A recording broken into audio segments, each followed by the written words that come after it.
Hello and welcome back to my channel. This video is discussing Path to Victory. This is an Axis and Allies Global 1940 2nd edition fan-made board. There's a lot of changes to the board I'll be going over shortly.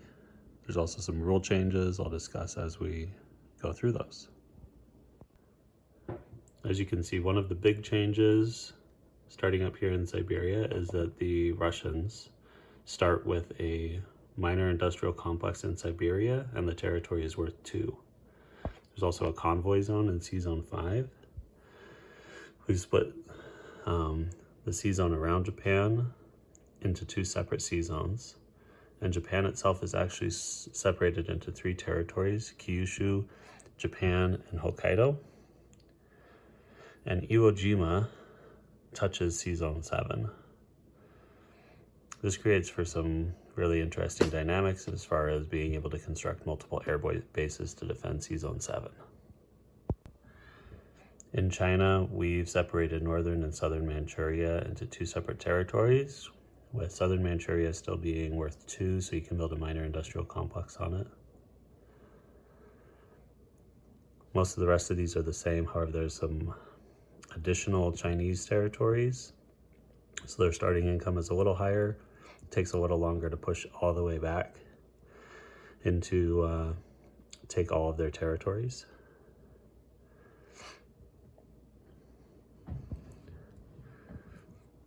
There's an addition of Sea Zone 132, which breaks up the 3 movement from Sea Zone 37 there at French Indochina to Sea Zone 40 in eastern India. So you have to be in 132 to threaten India, which means that you cannot get all the way back up here to Sea Zone 7 in a single move. You'll notice the Pacific Islands almost all are juxtaposed between 2 sea zones. It makes it so that the US fleet, for example, could move here and land units to recapture Wake if there were some Japanese units on it, even if there was a Japanese fleet here in 24. So islands become a little bit more easily contested, I would say, and the flexibility given by having aircraft on the islands is far superior now, because fighters based here in Wake can get all the way back to the United States. 1, 2, 3, 4, 5. But they're also simultaneously challenging Sea Zone 7, Sea Zone 36, and they can also fly down here to Queensland. One of the most profound effects this has, in my experience as Japan, is that you can land a large air force on the Marshall Islands on the first turn, and it essentially forces the United States to play very defensively on their first round and sit in Sea Zone 28. They could sit down here. There's no harbor there, so you'd have to build a harbor, and that's not something that most US players are going to do on the first round. Looking down here at the Money Islands, these are both touching multiple sea zones. As you can see, Borneo is attackable directly from Japan, so transport can come down here and either land in French Indochina, Guangxi, or Borneo. Holding Sumatra is fairly doable for the first few rounds as UK Pacific and Anzac if you work together. Other major rule changes include the requirement for a harbor or naval base in order to produce capital ships. That means if you build a industrial complex in, say, southern Manchuria as Japan, you cannot build carriers or battleships there until you also build a naval base. Another rule that is very crucial to this game is that all of the purple territories on the board, the original Chinese territories that are not coastal, require occupation, continued occupation by a land unit, or they will spawn a guerrilla infantry at the beginning of China's turn that attacks. Air units, if air units are left alone there, or we'll just capture the territory. So say that Japan has moved in, perhaps taken Sichuan, but they've left Hunan empty. The Chinese infantry will spawn there and retake it for China. So not only does China get an extra infantry and take that territory for free, if there are air units, as I previously said, for example, say Japan left a fighter and a tactical there, then that infantry would have a chance to attack those and perhaps destroy one of them. Okay, I do not have the Europe side of the board set up, but things are largely the same in Western Europe. The main difference here is Malta and Crete now sit between two sea zones. That increases their strategic importance, in my opinion. Malta also starts with an air base, which makes it very valuable for both the United Kingdom and Italy to fight over. Sicily touches southern Italy with a land bridge, so you can move troops directly there. It's part of a new national objective for the United Kingdom, so I think that was added just as part of that. There is also a rule to simulate Vichy France, which is if Germany attacks France and Normandy Bordeaux and captures them on the first turn, and there are no other allied land units in southern France. So really the only option here to stop that would be for the British transport that starts here in Sea Zone 100 to move up and land units in southern France.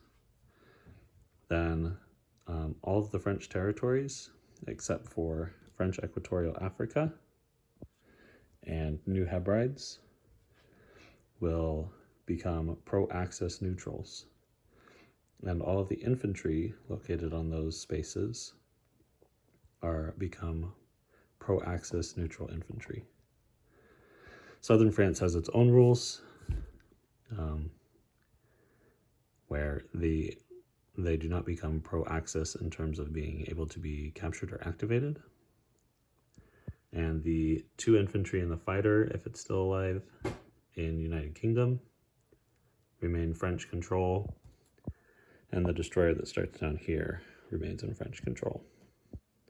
So you can use that as a blocker or as part of a large multinational force to help defend.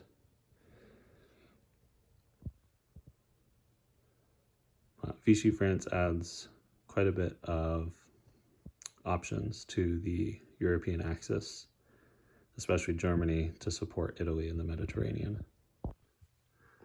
And then there are a wide swath of changes to the territories in the Eastern Front. So Russia has many more territories, most notably Caucasus and Northern Caucasus, that's split. So there's an extra IPC there. There's an extra IPC in Urals, which starts with a minor industrial complex. As we discussed, Siberia starts with a minor industrial complex and is worth 2 instead of 1. And then there's just a bunch of more split territories up here. We've got Tula, I believe, is new, Penza, Kursk. Belarus is split into northern and southern Belarus. So overall, Russia starts with 46 base production IPCs, which makes it much stronger. The extra space also gives Russia time to mobilize a lot of infantry and artillery and holds both Stalingrad and Russia for a very long time without any allied help. Over here, the only really notable change that I can think of is that the naval base in New Brunswick has been moved to Quebec so that Quebec can produce capital ships. It does have the side effect of making 124 up here touch a harbor, so you can build ships here and move them to off the coast of Scotland.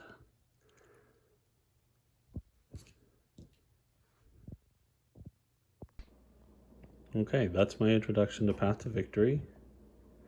As far as the board changes go, did want to talk about one other major rule change, which is carrier and airfield scramble changes. I'm going to set up an example here. Okay, in this example, Japan's got a destroyer here in 32. They have carriers here in 24 with fighters and a tactical bomber nearby. Oh, that's a tactical bomber. We'll go ahead and put the tactical bomber on wake for the sake of the example. And the Americans have a fleet there in 28. Now the fleet can move 3 spaces, but there's a blocker here. So they could choose to attack this destroyer. And if they do so, because this is a surface ship adjacent to carriers, any sea zones with carriers with planes on them can scramble up to 3 fighters, 1 per carrier, to defend the adjacent sea zone. So if America attacks this destroyer with a sub and all of the fighters that were on Hawaii and the aircraft carrier in 28, the Japanese could scramble 2 fighters because there are 2 carriers here from these carriers, and also the tactical bomber because there's an airfield in wake to defend this destroyer if they chose to do so.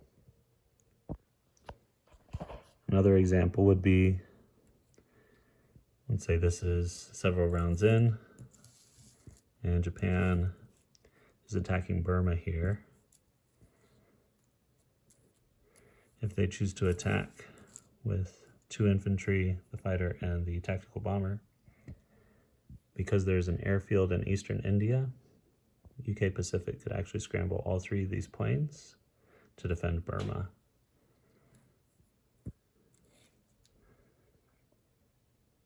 Which would most likely result in victory for UK Pacific.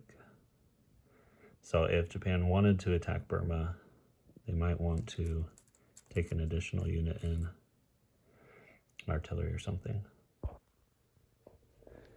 Okay, that's my introduction to Path to Victory. If you have any questions, I'll include some links below and in the description to the threads where the game is discussed.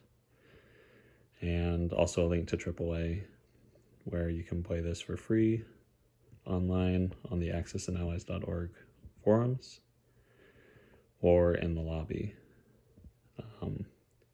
of AAA. There's usually 20 or 30 people on there. I don't see a lot of Path to Victory getting played there, as it's the longest version of Axis and Allies that I've ever played.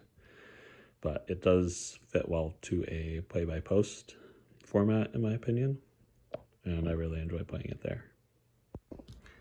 Another key change is Western Germany does not touch Northern Italy, and France does not touch Northern Italy. So there is a much more deliberate need. If you're going to reinforce Italy as Germany, it takes 2 turns to move there with infantry.